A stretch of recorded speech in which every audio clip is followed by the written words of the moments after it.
ഓം അമൃതേശ്വരിയെ നമഃ. ഞാൻ ഡോക്ടർ റോഷന ഗോവിൻ. അമൃതകൃപയിലെ പുതിയൊരു വീഡിയോയിലേക്ക് എല്ലാവർക്കും സ്വാഗതം. ഇന്ന് ഞാൻ നിങ്ങളുമായിട്ട് ഡിസ്കസ് ചെയ്യാൻ ഉദ്ദേശിക്കുന്നത് സാധാരണമായി എല്ലാവരെയും ഇപ്പോൾ അലട്ടിക്കൊണ്ടിരിക്കുന്ന ഒരു പ്രശ്നമാണ് താരൻ അഥവാ ഡാൻഡ്രഫ്. ആയുർവേദത്തിൽ അതിനെ ദാരുണകം എന്നാണ് പറയുന്നത്.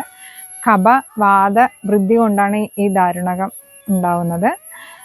നമ്മുടെ ത്വക്കിലുള്ള സ്കിന്നിലുള്ള സെബേഷ്യസ് ഗ്ലാൻഡിൽ സെബം എന്ന് പറയുന്ന ഒരു പ്രൊഡക്റ്റ് ഉൽപ്പാദിപ്പിക്കുന്നുണ്ട്. സ്കിൻ ഓയിൽ എന്ന് പറയുന്നത് സ്ലൈമി ആയിട്ടുള്ള ഒരു പ്രൊഡക്റ്റ് ഉൽപ്പാദിപ്പിക്കുന്നുണ്ട്. അത് അധികമായി ശരീരത്തിൽ ഉൽപ്പാദിപ്പിക്കുമ്പോഴാണ് ഈ താരൻ കൂടുതലായി കണ്ടുവരുന്നത്. നമ്മുടെ സ്കിന്നിലെ തന്നെ ഡ്രൈ ആയിട്ടുള്ള സ്കെയിൽ പോലെ ഇങ്ങനെ വെള്ള കളർ നിറത്തിലുള്ള പൊടികളായിട്ട് വരുന്നതാണ് താരൻ.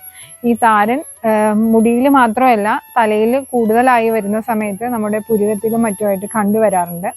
ഇത് അൺകൺട്രോൾഡ് ആയിട്ട് വരുന്ന കണ്ടീഷൻസിൽ നമ്മുടെ നെറ്റിയിലായാലും കവിടിലെല്ലാം ആയാലും ഈ കറുത്ത എന്താ പറയുക കുരുക്കൾ എന്ന് പറയാൻ പറ്റില്ല, ബ്ലാക്ക് സ്പോട്ട്സ് ആയിട്ടും ചൊറിച്ചിലോട് കൂടി കണ്ടുവരുന്ന ഒരു കണ്ടീഷനുണ്ട്. അപ്പോൾ ഇത് അകറ്റാനായിട്ട് നമുക്ക് മെയിനായിട്ട് ചെയ്യാൻ പറ്റുന്നത് താരനുള്ള ഒരാൾ ഉപയോഗിച്ച വസ്തുക്കൾ ഉപയോഗിക്കാതിരിക്കുക. ഇപ്പോൾ തോർത്തായാലും കോമ്പായാലും തലേണയായാലും താരനുള്ള ആൾ ഉപയോഗിച്ചത് നമ്മൾ ഉപയോഗിക്കാതിരിക്കുന്നതാണ് ആദ്യം നമ്മൾ ചെയ്യേണ്ട പ്രിക്കോഷൻ. അതുപോലെ തന്നെ ആയുർവേദ പ്രകാരമാണെങ്കിൽ നമുക്ക് ത്രിബല ചൂർണം യൂസ് ചെയ്യാം. ത്രിബല ചൂർണത്തിൽ കൂടി ലെമൺ പീൽ പൗഡർ എന്ന് പറയും, ഈ നാരങ്ങയുടെ തോല് ഉണക്കി പൊടിച്ചത്, അതും ഈ ത്രിബലയും കൂടെ പാക്കായിട്ട് നമുക്ക് മിക്സ് ചെയ്തിട്ട് തലയോട്ടിയിൽ തേച്ച് വെടിച്ച ശേഷം കഴുകി കളഞ്ഞ ഒരളവ് വരെയൊക്കെ നമുക്ക് താരൻ കൺട്രോൾ ചെയ്യാൻ പറ്റും.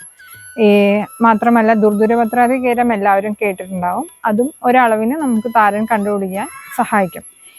ഇത് രണ്ടിലും നിൽക്കുന്നില്ല എന്നുണ്ടെങ്കിൽ അടുത്തുള്ള ഒരു ആയുർവേദ ഡോക്ടറെ ചെന്ന് കണ്ട് വേണ്ട വിധം എന്താണ് വേണ്ടതെന്നുള്ളത് നോക്കിയിട്ട് വേണം പരിഹരിക്കാൻ. Thank you.